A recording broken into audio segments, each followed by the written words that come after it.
El Consorci de Residus B5OR es troba immers en la Setmana Europea de Prevenció de Residus, amb actes programats fins el proper diumenge 27 de novembre. L'objectiu no és altre que fomentar en les comarques del Cor la conscienciació per a la prevenció de residus, però fent especial èmfasi al residu tèxtil, eix central aquest 2022 per indicació europea. I per a comprovar la seva importància, si tenim una dada. A l'àmbit del Cor, 4 milions de tones de roba acaben a l'abocador. Cada veí o veïna del territori Cor, dels 93 municipis i de les 5 comarques que pertanyen al Cor, està tirant actualment 12,71 quilos de roba al contenidor mesclat. Pràcticament el 95% d'aquesta roba, la roba a l'hora de reciclar-la, una volta arriba en el contenidor mesclat, arriba tacada i per tant no se pot separar i per tant el 95% acaba anant a l'abocador, en el pes que això, evidentment, a banda del pes, a banda el volum que això suposa.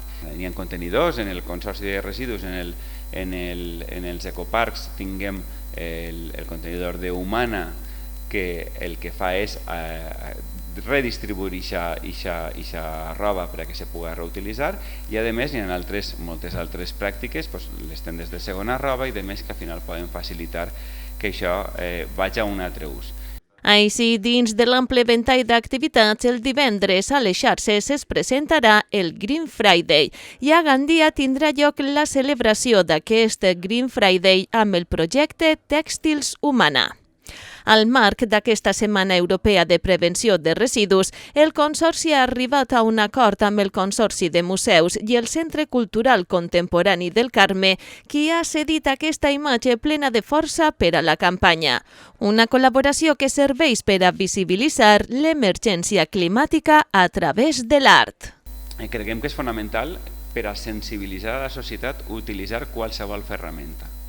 I l'art ha de ser la ferramenta, una de les ferramentes que ens acompanyen, que juguem en ella i que acabem pensant en totes les possibilitats per a que la gent, per arribar a la gent quines són les nostres preocupacions i que les nostres preocupacions i les de la ciutadania, evidentment, com a gestors públics, siguin les mateixes. Tenim una quantitat enorme d'informació a través dels mitjans de comunicació, de l'emergència climàtica, dels residus, però finalment són dades, són xifres, són informacions que de vegades la gent no arriba a entendre, però per altra banda l'art té la capacitat de comunicar d'una altra manera, arribant al cor, arribant a experiències que són d'una altra manera. En aquest cas, la proposta que Vicent ens va fer de poder sumar-nos en aquest projecte ens va resultar molt engrescadora, fins i tot perquè la imatge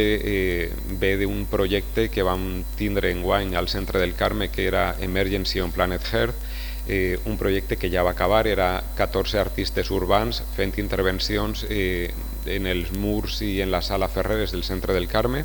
Era un projecte efímer, aleshores ja no està, però sí tenim la visita virtual, que és el que convidem a gaudir ara, i fins i tot perquè el missatge continua sent eficaç i l'esforç dels artistes també.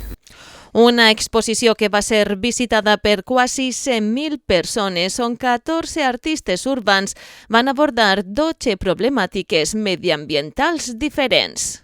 I el resultat de veritat que va ser molt bo a nivell artístic, però també a nivell de resposta de públic i a nivell de capacitat de traslladar a la ciutadania un missatge, una idea, un impacte i fins i tot un missatge en positiu, perquè nosaltres tractem de treballar sempre des d'una perspectiva positiva, de no contar una realitat que no té solució, sinó de comunicar que cadascú de nosaltres té la possibilitat d'intervindre per a canviar les coses. Fent un repàs a la programació, aquest dilluns ha visitat la illa de compostatge de la Font de la Figuera. 168 tones que estem arreplegant en les illes de compostatge, i 168 tones són tones que no acaben anant que no tenen que arreplegar-se en un camió, que no tenen que desplaçar-se a ningun altre consorci que ens assumís les tones, que no hem de pagar transport, que no hem de pagar gasolina i que, per supost, no hem de pagar el seu tractament perquè estem fent-ho en els propis municipis. El dimecres 23 es presentarà el projecte de reciclatge integral al CEIP Bonavista d'Ontinyent pel matí i per la vesprada tindrà lloc la presentació del programa de compostatge familiar amb bonificacions de la taxa, que pot arribar a 42 euros anuals.